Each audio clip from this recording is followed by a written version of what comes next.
Përshëndetje nderuar teleshikues të televizionit Channel One, ja ku jemi së bashku dhe në këtë puntat të Making of. Do të flasim sot për një film animacion amerikan komedi i cili quhet Hope, një film nga Universe Picture me regjisorin e njohur Tim Hill dhe prodhuar nga Chris Melanduri.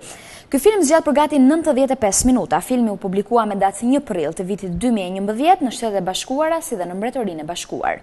Filmi u realizua me një buxhet prej $63 milion, por arriti një shifër marrëmendse nga fitimet e box office-it, duke filluar me një vlerë prej $1.392.000 dhe me datën 10 maj arriti në $108 milion. Ndjekim tani trailerin e këtij filmit dhe më pas do të shihemi për intervistat e aktorëve kryesor. Meet E.B. He was raised to run the family business, but he was born E.B. to rock. It's time you got a job and stopped drumming. Dad, I want to drum in a band. I want to see the world. 4,000 years of tradition doesn't end just because one selfish bunny doesn't feel like doing it. I do need to get my act together. In Hollywood. All great artists suffer before they become famous. That lady wrote Harry Potter in a ditch. I have the talent, I have the drive, I have to avoid whatever that was. You know what, we can leave the insurance companies out of this. We need to find E.B. Assemble the pink berets at once. I could bunk down anywhere. I'm not picky. What are the newspapers for? Yeah, you know, you're an animal, so... Oh, I understand. I'll just sleep down here, among my poo and pee like a pig. He's moving in. That jacuzzi loosened me right up. Jacuzzi? Might want to turn it off. It's creating a lot of bubbles. Chasing his dream. Never had one formal Lesson! And letting nothing stand in his way. Oh, no. Pink berets. Fred? Why am I in a box? Fred, I'll behave. I'll clean up my mess. I'm special. I'm really special. What are you doing? Jelly beans? So you talk and you poop candy? This year, You're not getting it. I have a date with destiny. Hasselhoff, wow. it's all about candy. Don't eat that. Fred, relax. Watermelon. Chicks Well, can I at least touch it? Ow! There, you touched it. Thank you. and rock and roll. Stop! Stop! I didn't like it. I loved it. Look at this. Look how cute this stuffed bunny is. Oh, he's so soft and cute and cuddly and warm. Is she seeing anyone? No, she's single and she's looking for a rabbit.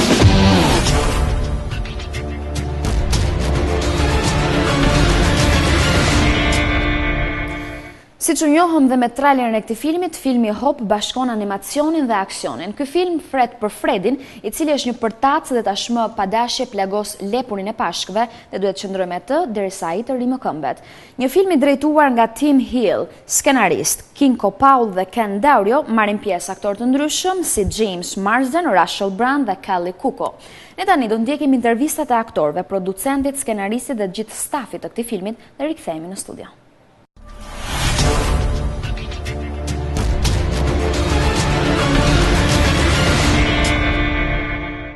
Carlos has this whole evil plot that he's been planning for a while, and he's always been a bit jealous of E.B.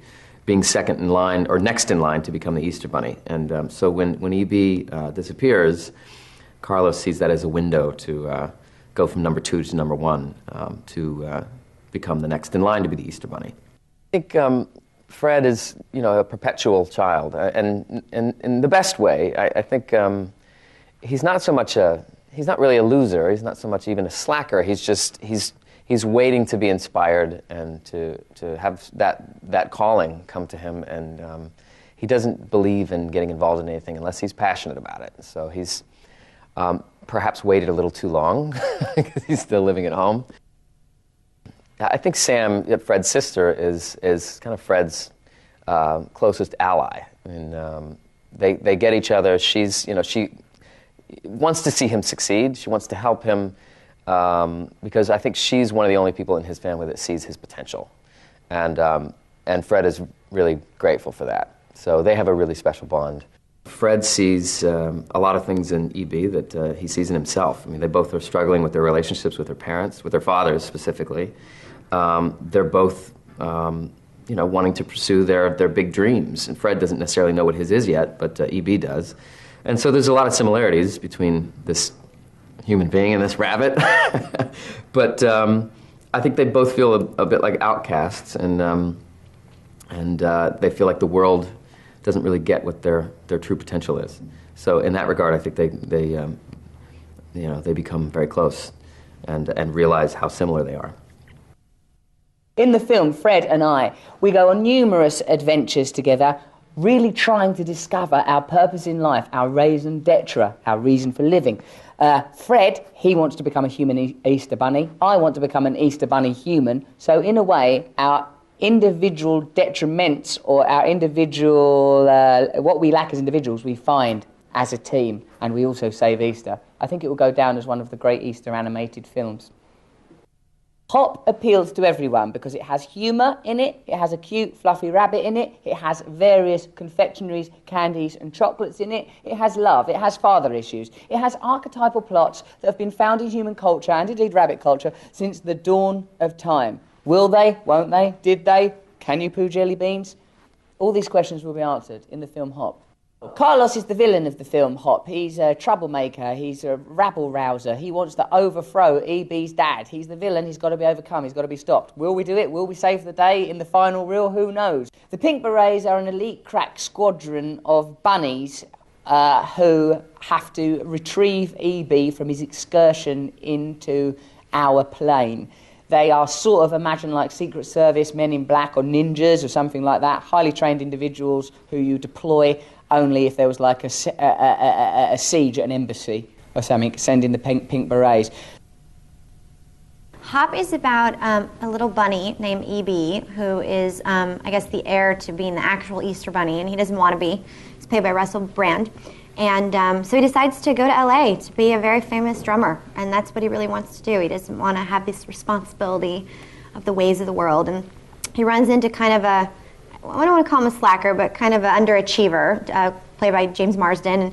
And they meet in a very strange circumstance, and James takes him in, and they kind of form this strange bond. And I play James's sister, who's a little bit more, much more successful than he is, and kind of pushes him to try harder in his life.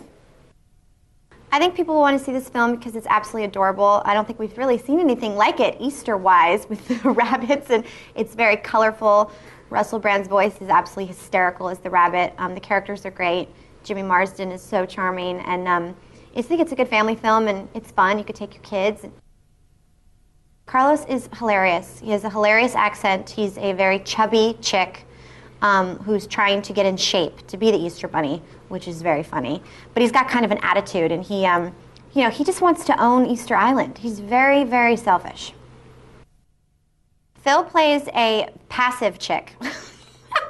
It kind of works under Carlos, and he kind of just does anything Carlos asks him. Oh, and he has like a dancing, he loves to dance, so anytime there's music, he starts moving his little fat chick butt. It's very cute. But he's very passive. He'll do anything anyone tells him. It's like the nervous chick. I was drawn to Carlos and Phil because it's, first of all, it's not every day you get to play some kind of little chick, especially a dominating, angry one. And by chick, I don't mean girl. I mean actual little mini chicken. And they seemed funny. They're funny little villains. Carlos is he works for the Easter Bunny. He is an Easter chick, but not the kind you eat, not a little marshmallow chick. He helps to make the candy, the Easter candy that the Easter Bunny hands out to all the nice little children. And he has designs on being the Easter Bunny himself, even though he is a small chicken. Phil is just a happy guy, he's just a very mellow, kind of insightful little guy who just does his job and really enjoys it and loves to dance. Really, really loves to dance. I play Mr. O'Hare, who is Fred's father, who's not very thrilled with Fred's career choice. Nor anything about him, actually, as the movie opens. He's a bit of a slacker. He's trying to be tolerant, but he has a difficult time. And even when Fred arrives at a new, what he thinks he has some enthusiasm for, I don't think he's a little skeptical, to say the least. A movie like this, a director really has so much more on his plate than he would in a normal movie, because another character really isn't there while you're shooting it. It has to be imagined but constantly thought about, and have foresight about how everything that is being shot is going to mesh with what they're going to create later. So it's probably a much different experience than just shooting something where you're basically dealing with places and people in front of you, and that's all you're going to see in the final product. This is going to be a whole other ballgame once he's finished with it. Well, I think what I loved about this script is that it's really hopeful, and it has positive messages, and it's about faith in things that you don't see or hear or can't prove that they exist. And also, I've always wanted to do a movie with a. The great thing about James Marsden is that he always has a smile on his face, and he has the most beautiful smile on the planet. He's just this incredibly positive person. There's nothing is a drag. It can never be too hot. It can never be too long. It can never be too hard. I mean, he's incredibly enthusiastic. Parents are one's elders, or of the society around you, and making your own way, deciding who you are, deciding what you want to do with your life. I think these are pretty timeless questions. I actually, personally, I love doing voice stuff. I've always enjoyed it. And there are many ancillary advantages. You get to wear your own clothes. The lines are written there for you. It's all, these are wonderful luxuries in the life of an actor. But I also, I just enjoy speech, voice, sound. Those are things that sort of fascinate me, and the things people can do with rhythm and with the expressiveness of their voice. I've always found absolutely fascinating. I've always loved the challenge of it. Well, Hop is about the son of the Easter Bunny, who doesn't want to continue in the family business anymore. He wants to be a drummer, like a rock and roll drummer. And so he leaves Easter Island to seek out his fame and fortune. He ends up in Hollywood and ends up actually getting run over by this guy Fred, who's a bit of a slacker and who's house sitting this big mansion. And they have sort of a buddy story. And Fred is looking for a job, and E.B., the Easter Bunny, is looking to drum in a venue. Like a rock and roll band, or maybe get on a talent show and show that he can pursue his dreams. So they both have goals in this movie. On a comic level, I think the humor is going to be a little more sophisticated than in most kid movies, which is what I always try to do. And then on just as far as I think audiences will appreciate that we're actually, for the first time, doing a cinematic treatment of the Easter Bunny. We've seen Santa Claus, we've seen all kinds of, we've seen a Tooth Fairy, we've seen all these others, but no one's really done an Easter Bunny. And I think that'll be the thing that audiences will respond to, and especially this character who's beautifully animated. The character design is really wonderful. He's cute. He's just got a lot of character, and the voice has a lot of character, with Russell Brand playing E.B., the Easter Bunny. For James Marsden, I'm just really excited about him, because he's not only funny, but he's a really grounded actor. He always wants to know where the truth is, about the character and where it's coming from. So he's not he's not just specifically trying to go for a broad performance.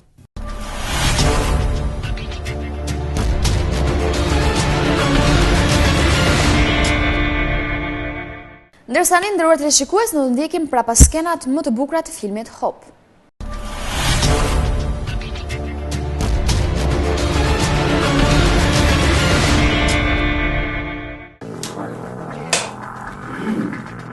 Start and somewhere in there. Action.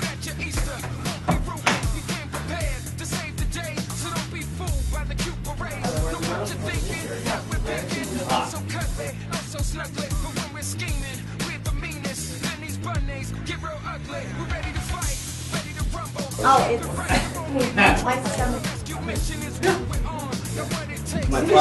father on steroids.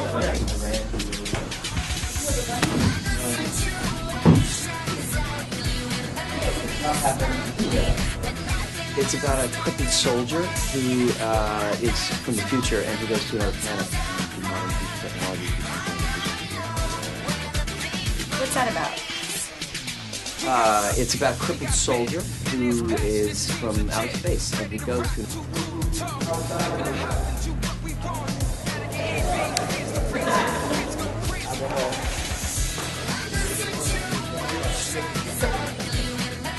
It's EB.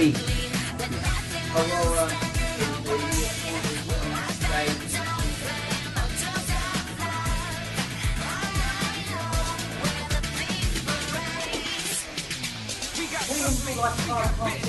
Is Ed in here, please? It's EB.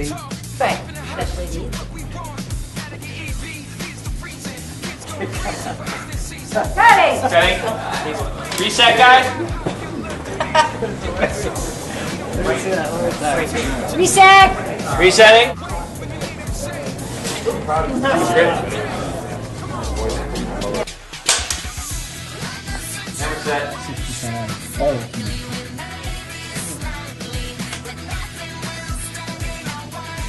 Yeah, I aced it.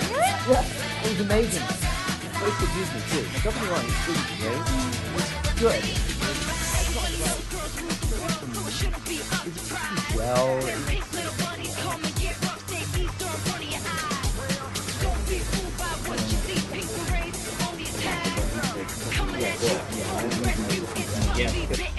The beloved holiday icon!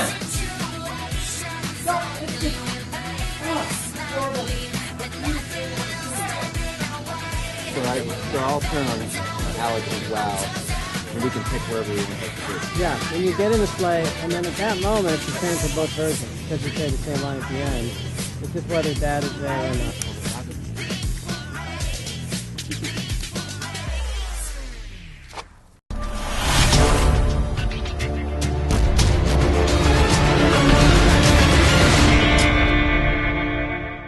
Jemi pranë në rubrikën e të ftuarit të mbrëmjes, si ftuari i mbrëmjes së sotme është aktori Florian AGALLIU. Florian, mirëmbrëma, mirë se ka ardhur në studio. Mirëmbrëma dhe faleminderit për ftesën.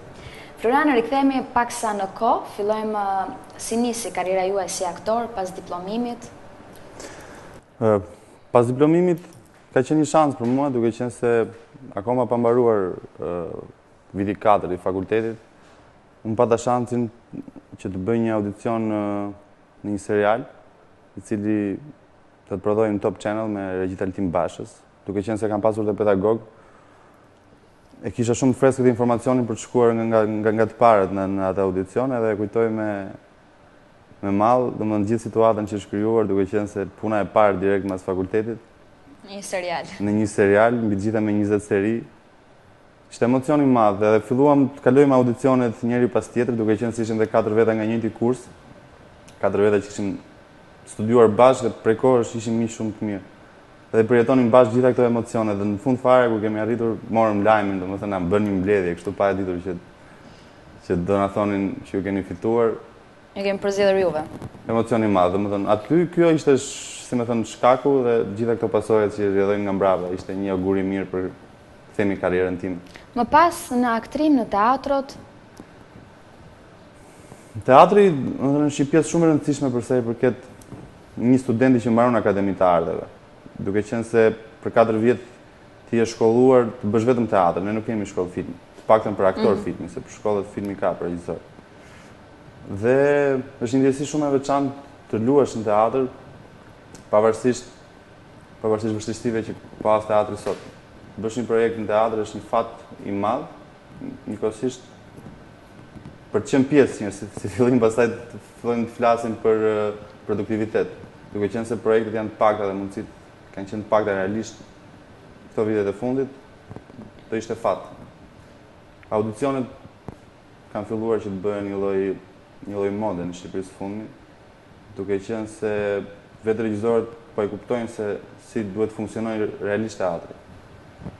Jo më kot në botë bëhen audicione, kalojnë faza pas faze për të parë Përzgjidhen më të mirët. Përpara aktorin, sigurisht përpara aktorin situata të ndryshme dhe ata vetë ku duan të çojnë pjesën.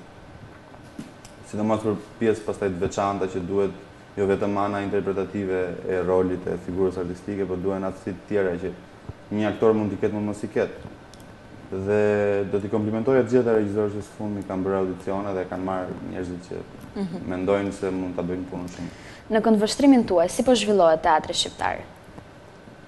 Në këndvështrimin tim nuk po zhvillohet fare. Duke qenë se vetmja mundësi për të luajtur në një teatr në Tiranë është teatri kombëtar ose teatri Metropol. Në teatri kombëtar si vjet janë bërë 2 projekte në vit.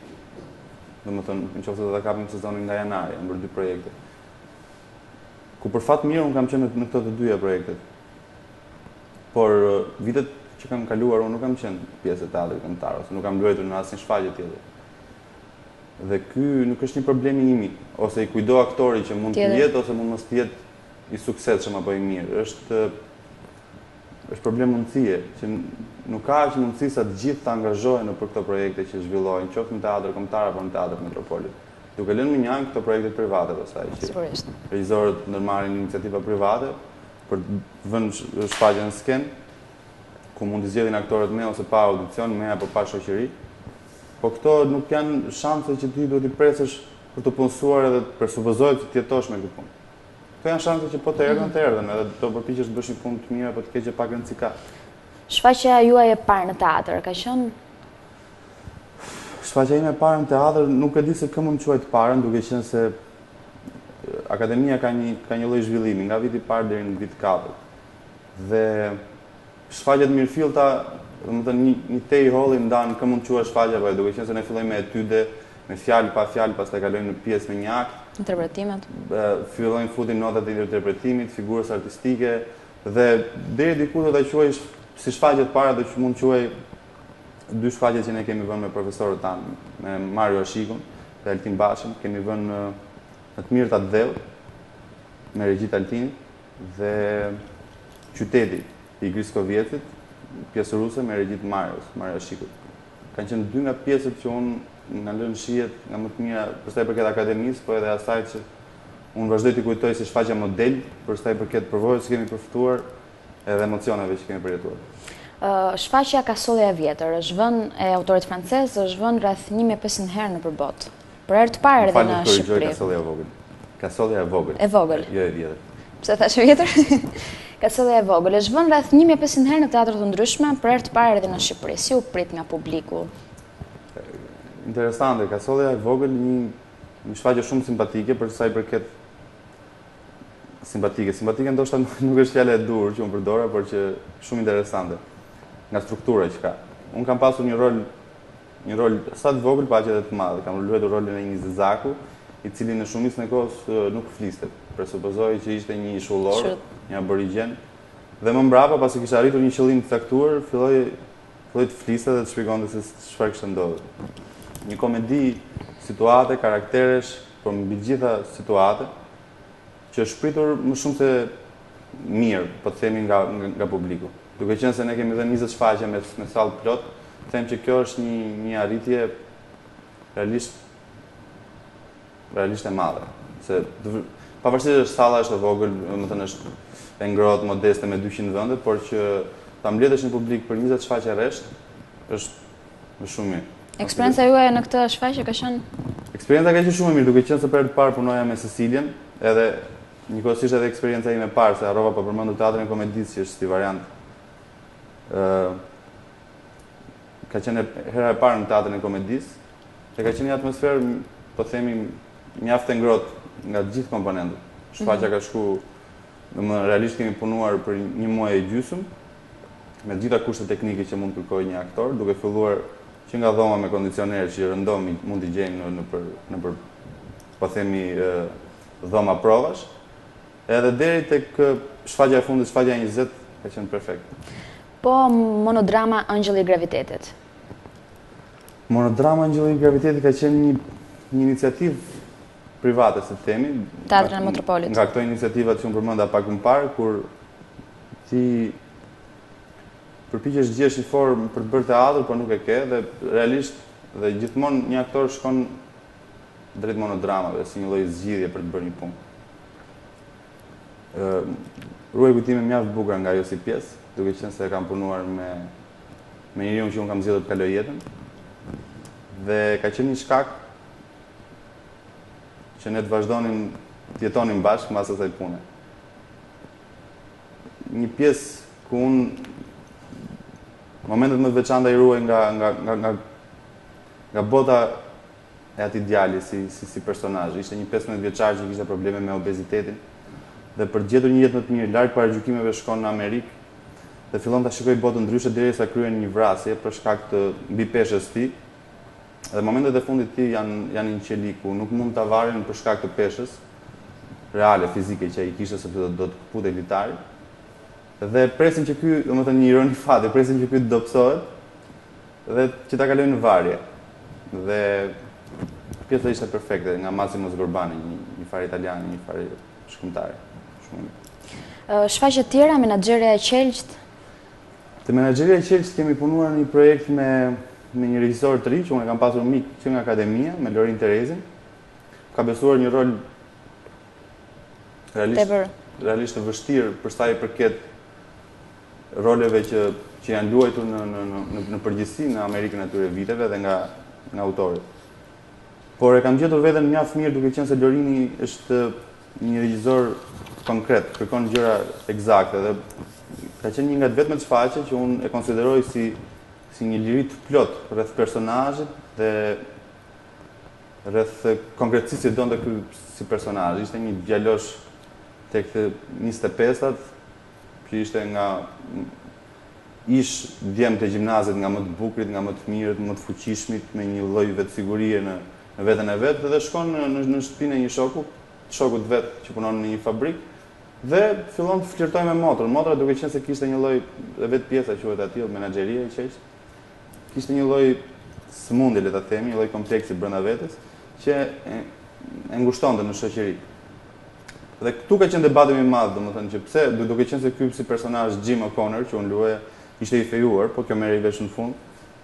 Fillon të flirtojë me këtë, domethënë motrën e shokut dhe debati më i madh ishte e bënte për ta ndihmuar apo e bënte se binte në dashuri. Dhe nëse do ishte kjo e dytë, atëherë pse i thotë që unë jam i fejuar dhe s'mund të rri me ty. Pjesë me pikpyetje të mëdha, pjesë ekzistencialiste, pjesë realisht shumë e bukur. Ishte në kompeticion me shfaqjet e tjera dhe ka shku shumë mirë. Me cilët aktorëve ke punuar në këtë shfaqje? Unë kam punuar këtu me një nga aktorët shqiptar që klasifikohet nga më të mirë, me Niro Ganxheri. Kam punuar pastaj me Sonila Kapitanin, mund të ketë ndjemrin tjetër, nuk e di cilin përdor. Me Ervin Bejlerin dhe Rjeta Cufaj. Kishte impakt fort në publik kjo shfaqje? Kjo është vënë për vjet për dytë në Shqipëri, po themi në shfaqje domethënë me përmasa reale, se mund të vënë në akademi apo diku tjetër. Impakti është mjaft i fortë duke qenë se flet për vlerat e një njeriu i cili nuk e duron dot më këtë shtypjen, këtë presionin që përjeton gjithkohës në fabrik, në shtëpi, me nënën të ndarë nga babai, me babain që nuk e di se ku e ka, është gjithkohës me këshillat e tij në kokë dhe si përfundim ai zgjedh rrugën që i ati vetë kishte bërë para disa vjetësh, domethënë që të ikë. Të ikë dhe të kërkoj fatin e tij diku gjatë. Dhe them që është e kohës, përderisa ai ka rezistuar kohërave dhe përderisa janë fenomene që ekzistojnë akoma, sigurisht që ka impakt. Flasim pak për serialet, seriali Komuna e Parisit. Komuna e Parisit, duke qenë se edhe prekëm fillim. Pak seriale kemi. Dhe ndoshta i vetmi që unë kam bërë. Komuna e Parisit do ishte shumë mirë dhe sigurisht edhe të vazhdonte. Për një dhe vetëm arsye, duke qenë se shumica e aktorëve që punonin. Ky serial zgjati për gati sa kohë? 20 seri. Duke qenë se ne ishin 6 personazhe që rrotulloi, ishin edhe personazhe të tjerë të Portokallisë dhe personazhe të tjerë të shkruar nga Rancoli. Të paktën për ne 6 do ishte shumë mirë që kjo të vazhdonte, duke qenë se ishim amatorë, le të themi në kuptimin e mirë të fjalës, në atë punë që nisëm. Dhe ndoshta nëse do kishim vazhduar edhe më tej kjo jo për justifikim, se unë kam parë produktin, kam marrë dhe feedback-e për rreth, edhe e di se çka kanë përjetuar publiku dhe si e kanë përcjell. Por për ne do ishte shumë mirë të vazhdonte diku edhe për 20 seri të tjera që ne tashmë e kishim marrë produktin dhe po xhonglonim me atë.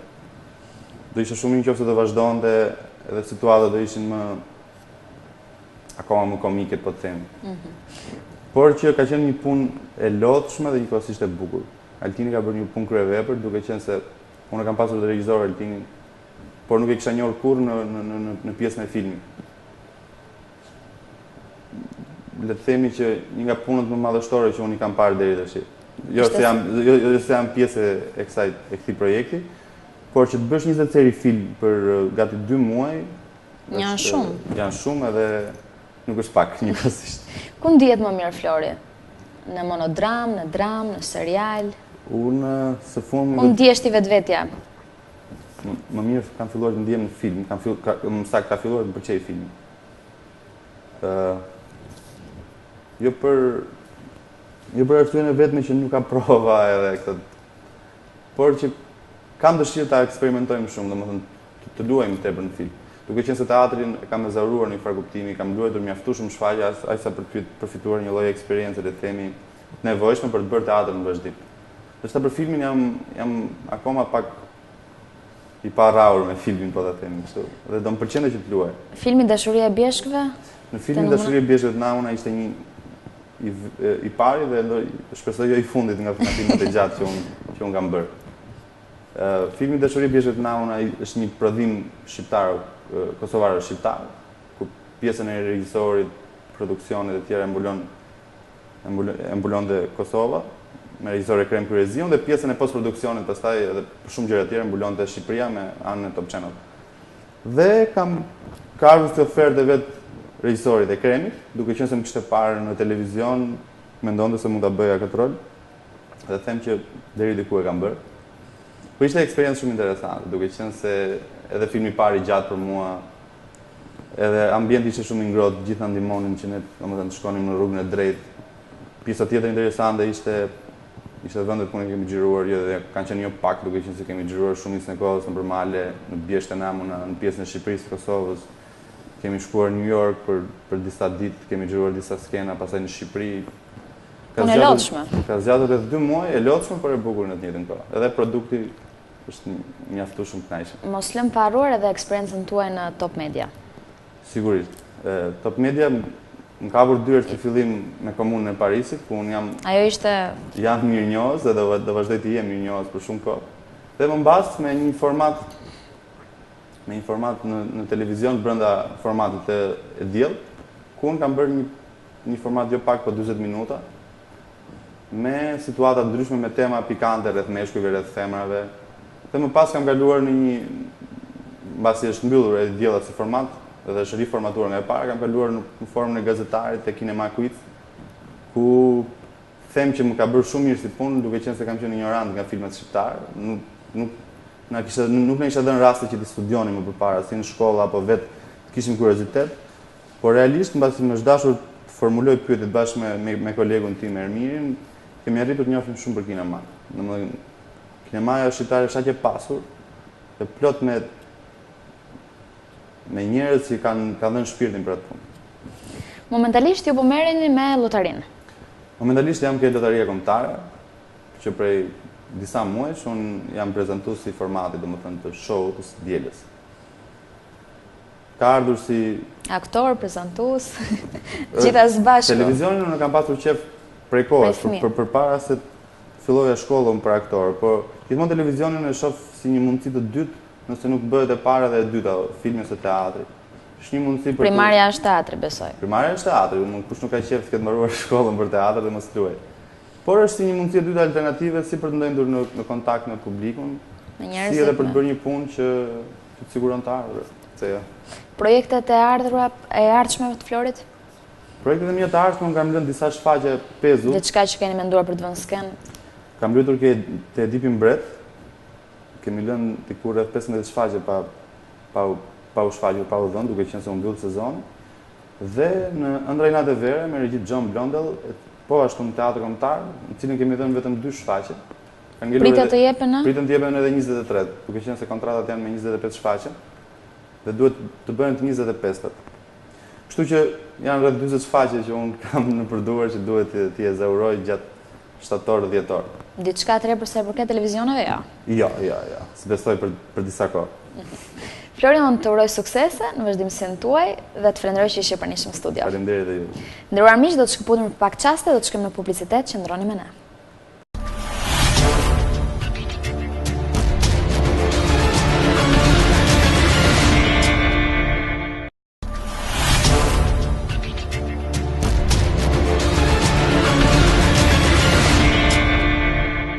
Kjo pra ka qenë gjithçka që kishim përgatitur dhe në këtë puntat. Unë ju uroj një fundjavë sa më të këndshme, bashkë do të shihemi sërish javën e ardhshme në po të njëjtën orë. Deri atëherë, miru takofshëm.